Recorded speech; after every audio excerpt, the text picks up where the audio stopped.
Hello, I am Wong I am 11 years old, and in this week of Python, I learned how to make a lot of fun projects.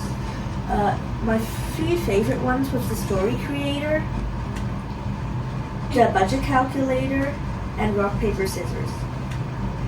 So, for the story creator, the code makes a function to create a story based on what you type in and what type of story you want. So, if we run this, and it would ask what it wants your username to be, so Manchu, and what is your name? Manchu. Then it'll say that to select a story for genre. What we want. So if we want it to be a action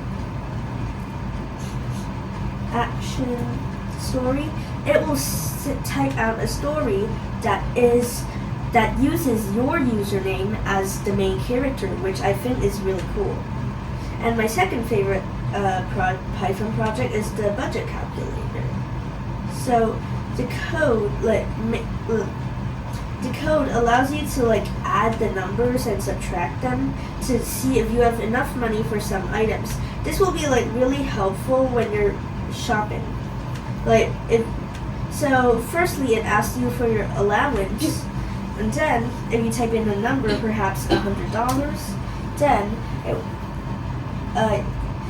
type in the item you want to purchase. So maybe if you're going grocery shopping, you need to buy some eggs. Then if the eggs cost $7.5, then you'll have $92.5 left. So if you're bad at math, or maybe at the supermarket, then it would help with your shopping a lot. And this is my rock, paper, scissors project. So firstly, it says for us to pick a option from rock, paper, and scissors. So if it's paper, then it's a tie because the computer also chose paper. So this game uses the codes of knowing the conditions for who would win.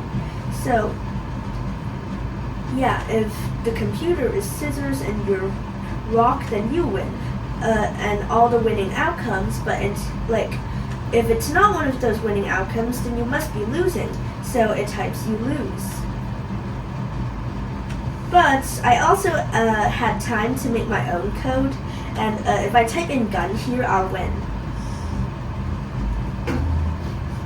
But if the computer types in gun, it'll automatically lose. One of the challenges I faced during this week of Python was that the website we use, Replit, only allowed us to have 3 projects on one account, which I have made another account. But then in the end, we just solved the problem by using Google Colab, which is basically a Python, but we have infinite storage. Thank you for listening to my presentation.